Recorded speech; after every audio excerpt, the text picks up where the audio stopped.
saya menanggapi tentang narasi kampanye khilafah.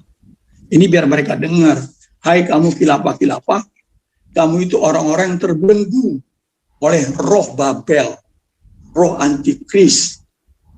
Jadi kamu masih terikat oleh tali dosamu. Lihat bagaimana khilafah-khilafah yang ada di dunia selama ini. Lihat bagaimana Taliban. Tidak ada damai, yang ada kekerasan, yang ada kebiadaban.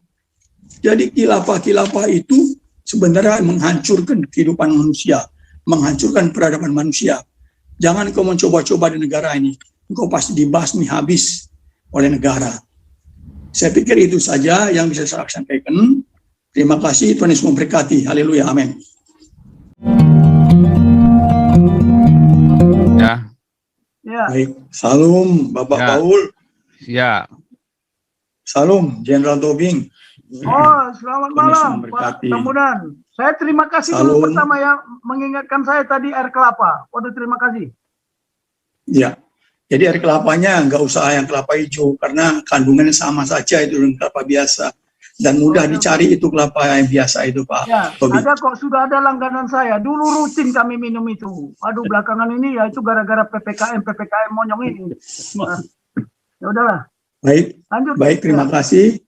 Ya. Yang pertama, saya sungguh ya merespon dan apresiasi yang tinggi terhadap kuliah yang diberikan Jenderal Tobing selama ini. Ini luar biasa. Kita tidak akan pernah menemukannya di ruang-ruang belajar yang lainnya. Pasti tidak akan ditemukan. Karena apa? Pengajaran yang disampaikan oleh Jenderal Tobing tentang Pancasila ini sangat komplit dan sangat berbobot, disampaikan dengan semangat yang luar biasa, bahkan berapi-api. Nah, hanya yang menjadi keprihatinan kita nantinya adalah apakah masa hidup bangsa Indonesia ini bisa ya dipahami dan ditanamkan ke dalam jiwa anak-anak bangsa, sehingga pola pikir dan tindakan anak-anak bangsa ini, terlebih lagi para aparatur negara, ya aparatur pemerintah tentunya, menjadi pelopor. Jadi mereka memang menjadi pelopor. Sehingga apa? Sehingga keniscayaan untuk mewujudkan masyarakat adil dan makmur itu bukan suatu yang mustahil, tapi sesuatu yang pasti. Jadi intinya adalah bahwa satu-satunya yang bisa mewujudkan cita-cita nasional adalah Pancasila. Pancasila ini harus diimplementasikan dalam segenap aspek kehidupan bermasyarakat, berbangsa dan bernegara. Dan pemerintah kita harapkan menjadi dinamisator dalam menanamkan nilai Pancasila. Dan juga sekali lagi menjadi teladan sehingga seluruh masyarakat mengikuti mereka. Kemudian yang kedua, ini saran tentang penulisan buku terkait dengan sila pertama tentang ketuhanan yang Maha Esa. Ada baiknya diberikan penjelasan bahwa sila pertama itu mengandung sifat-sifat Tuhan yang utama, Maha Kasih, Maha Kuasa, Maha Adil, dan juga berbicara tentang hukumnya yang utama dan yang pertama, yaitu hukum kasih. Nah, ini harus dituliskan juga di situ bahwa hukum yang paling utama adalah hukum kasih, yaitu kasihlah Tuhan dengan segenap hati, jiwa, roh, dan kekuatan, dan kasihlah sama manusia seperti dirimu sendiri. Ini kan kebenaran, ini firman Tuhan yang tidak bisa dibantah. Nah, itu sebagai penjelasan nantinya di sila pertama. Kemudian yang berikutnya, ini mungkin bisa direspon oleh Jenderal Tobing terkait dengan doktrin. Doktrin kita banyak sebenarnya, doktrin nasional. Salah satunya adalah ketahanan nasional. Nah, bicara tentang ketahanan nasional itu bicara tentang kondisi dinamis bangsa Indonesia yang berisikan keuletan dan ketangguhan dalam menghadapi berbagai bentuk ancaman. Nah, yang jadi pertanyaan saya terkait dengan Kemhan. Doktrin ketahanan nasional kan menjadi salah satu bagian yang dianut oleh Kemhan. Nah, pertanyaan saya bagaimana Kemhan RI mengaplikasikan doktrin ketahanan nasional di dalam fungsinya. Karena saya tidak melihat sama sekali, ya, di saat Indonesia diserang pandemi, tidak ada itu Kemhan bersuara sama sekali, apalagi berbuat. Ini ada apa sebenarnya Kemhan? Barangkali Jenderal Tobing bisa memberikan respon tentang itu. Kemudian yang terakhir, saya menanggapi tentang narasi kampanye khilafah. Ini biar mereka dengar, hai kamu khilafah, kamu itu orang-orang yang terbelenggu oleh roh Babel, roh antikris. Jadi kamu masih terikat oleh tali dosamu. Lihat bagaimana khilafah yang ada di dunia selama ini. Lihat bagaimana Taliban. Tidak ada damai, yang ada kekerasan, yang ada kebiadaban. Jadi khilafah itu sebenarnya menghancurkan kehidupan manusia, menghancurkan peradaban manusia. Jangan kau mencoba-coba di negara ini, engkau pasti dibasmi habis oleh negara. Saya pikir itu saja yang bisa saya sampaikan. Terima kasih, Tuhan Yesus memberkati. Haleluya, amin.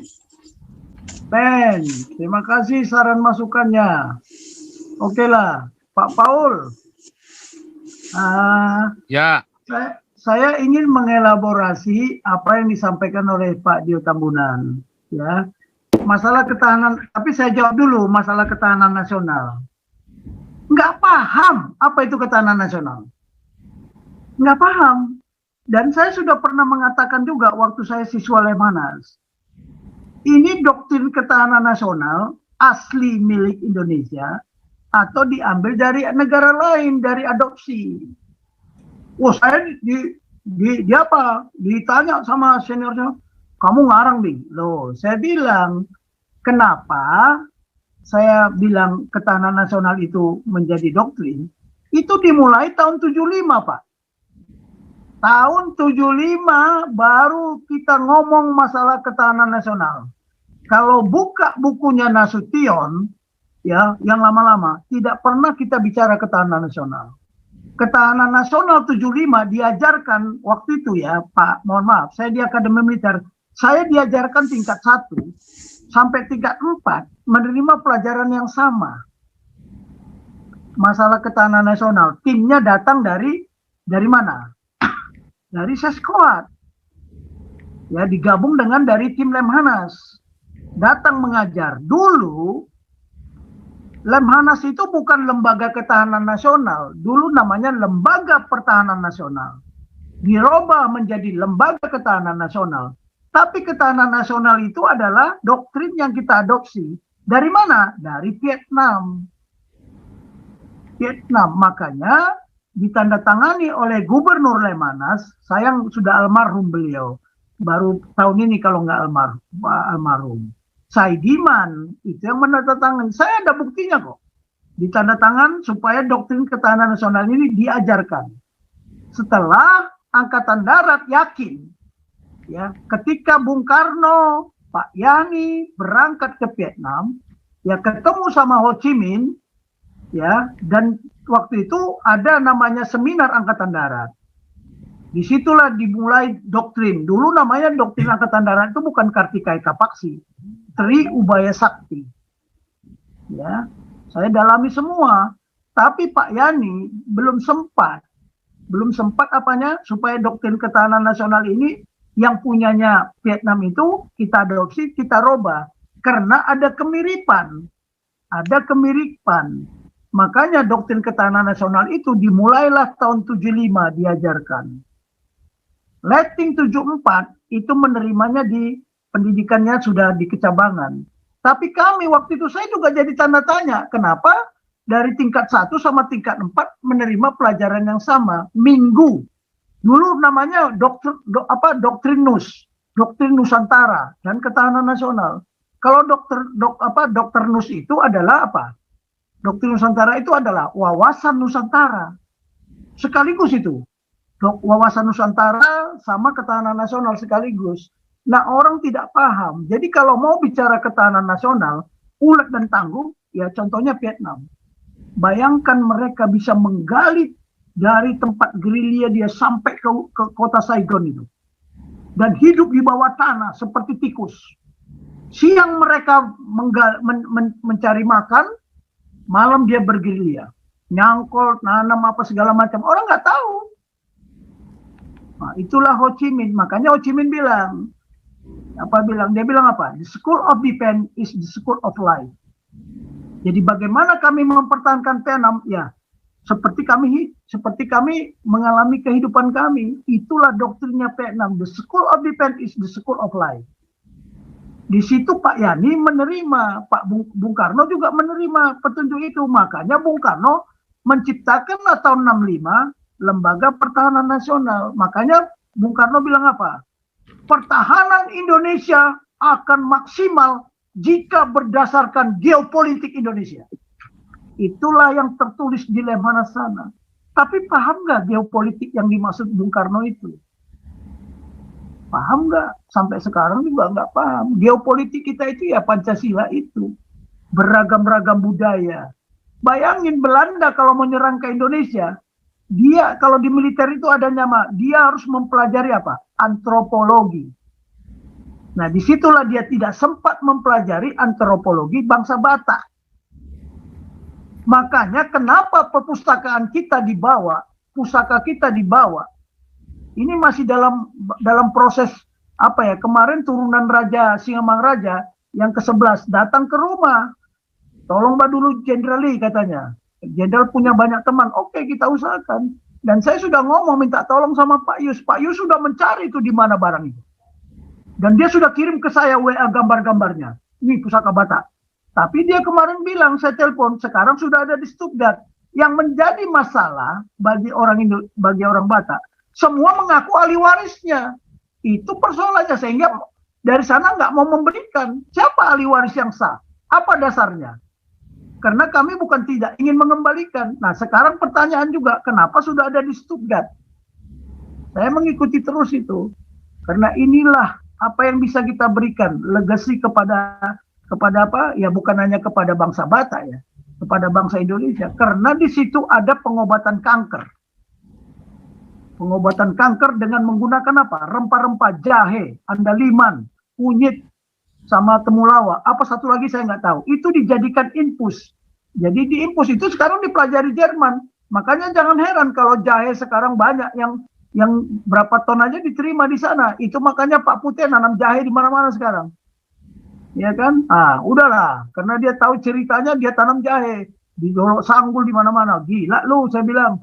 Berapa hektar aja digarap kan begitu. Jadi itulah cerita saya Pak Dio Tambunan. Kemudian Pak Paul, tolong tayangkan bagian 2, esensi dari yang kita ceritakan tadi, biar Pak Dio Tambunan, karena tadi kan baru bagian 1, ada bagian 2, esensi pelajaran yang dapat dipetik dari firman Tuhan.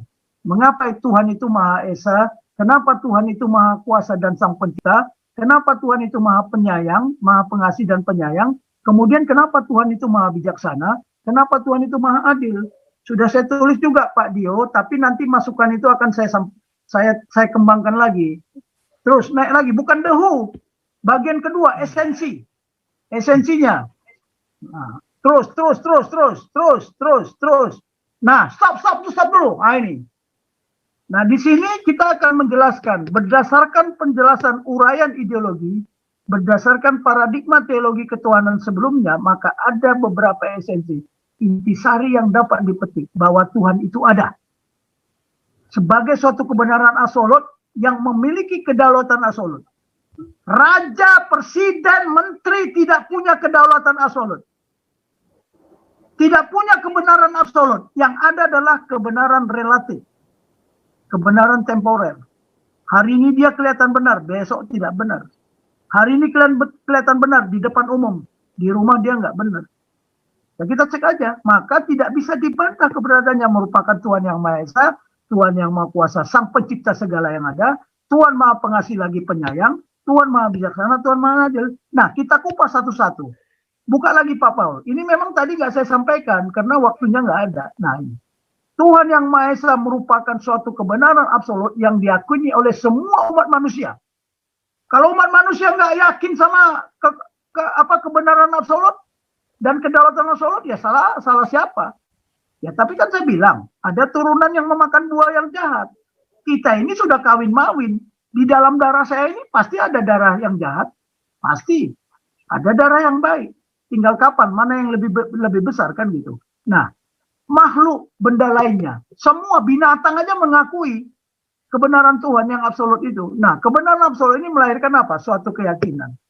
Tentang adanya apa? Kebenaran adanya prinsip tentang apa? Ada dan tiada. Atau kelihatan dan tidak kelihatan. Bukan doktrinnya Pak Ponto ya. Ada dan tiada. Tapi ini kita percaya. Ada nggak dan tiada? Angin itu ada nggak? Nggak ada angin. Nggak kelihatan angin itu. Siapa yang bisa lihat angin? Nggak ada. Tapi bisa kita rasakan kan?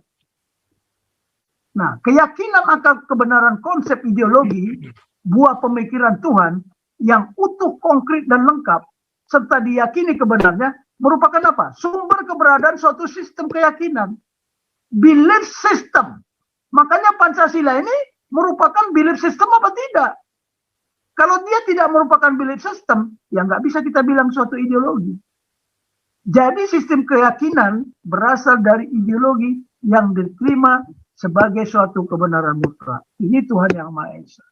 Kita nggak membahas lah di sini doktrin Tritunggal lah, ya ada Bapa, Putra, Roh Kudus. Itu urusan kita masing-masing karena ini tulisan Pancasila. Silakan nanti menjelaskannya sesuai dengan keyakinannya. Karena saya susah juga memasukkan Al-Quran kemari. Saya nggak ngerti Al-Quran. Saya tanya, kalau ada yang mau masukkan bagaimana asal-muasal ideologi itu dari Al-Quran, pasti tilapang harinya. Nah, saya nggak mau. Oke ya, ini Tuhan yang Maha Esa. Buka yang keduanya, Pak Paul, makna keberadaannya. Nah, keberadaan Tuhan tadi. Nah ini, coba. Terus lanjut Pak. Tanpa suatu sistem keyakinan, maka suatu konsep yang dirumuskan akan dapat menjadi apa? Suatu kesalahan yang bisa menyesatkan.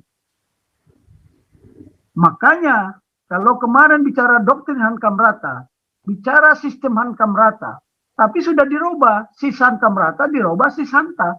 Karena kamnya diambil. Karena ada merasa institusi yang merasa keamanan itu milik kami. Itulah sampai sekarang kita jadi konflik. Nah, jika ideologi yang diterima salah atau menyesatkan, maka sistem keyakinan pun akan menjadi apa? Sikap perilaku kita itu berasal, itu tadi. Kalau kita menerima menyesatkan, maka itu sistem keyakinannya juga akan salah dan menyesatkan. Nah, kalau khilafah ini, benar nggak ini kira-kira? Menyesatkan nggak dia? Nah, itu tadi. Ini bicara masih Tuhan yang Maha Esa. Tuhan yang mana? Emangnya Tuhan kita sama? Oh enggak. Yang bilang sama siapa? Mana buktinya sama? Bukan berarti kalau kita ini dibilang samawi, waduh, sudah percaya. Waduh, tunggu dulu. Harus dibuktikan dong. Nah, makanya saya mengangkat kitab yang paling tua itu yang mana? Apakah ini? Tapi dari awal kan sudah saya katakan juga bahwa Bible itu adalah konstitusi kerajaan Tuhan. Ya, bahwa Babel itu adalah historical love story antara Tuhan dengan manusia. Sejarah. Makanya ada perjanjian lama, ada perjanjian baru. Tapi perjanjian di situ kita sebut apa? Mungkin Pak Paul lebih tahu ya, covenant. Apa bedanya covenant itu? Itu yang menjadi kita convince, yakin kita, seyakin-yakinnya. Nah, di sini kan saya bilang, sistem keyakinan yang berasal dari ideologi yang kita itu, sistem keyakinan itu berasal dari ideologi yang kita terima. Kita menerima. Kita penerima belief system yang diajarkan oleh Tuhan. Merupakan apa? Sumber keberadaan filosofi. Jadi bukan filosofi dulu, tapi ideologi dulu. Nah, berbagai bangsa di dunia termasuk Indonesia. Nah, keyakinan akan kebenaran ini menjadi sumber ideologi sila pertama Pancasila. Ya, dan falsafah negara bangsa Indonesia. Saya sudah tuliskan begini. Tetapi tadi apa yang disampaikan oleh Pak Dio, ya nanti akan kita tambahkan. Tidak masalah. Tetapi bukan di sini. Coba lanjut Pak Paul. Nah, tadi kan ini Tuhan yang Maha Esa. Kita yakin. Nah di sini. Tuhan yang Maha Kuasa, Sang Pencipta segala yang ada. Emangnya yang ada di bumi ini ciptaan manusia? Tunggu dulu. Semua ciptaan manusia. Karena Tuhan bilang apa? Akulah Alfa dan Omega.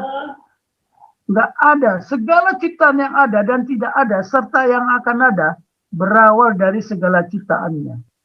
Mau komputer kek sekarang, mau apa kek.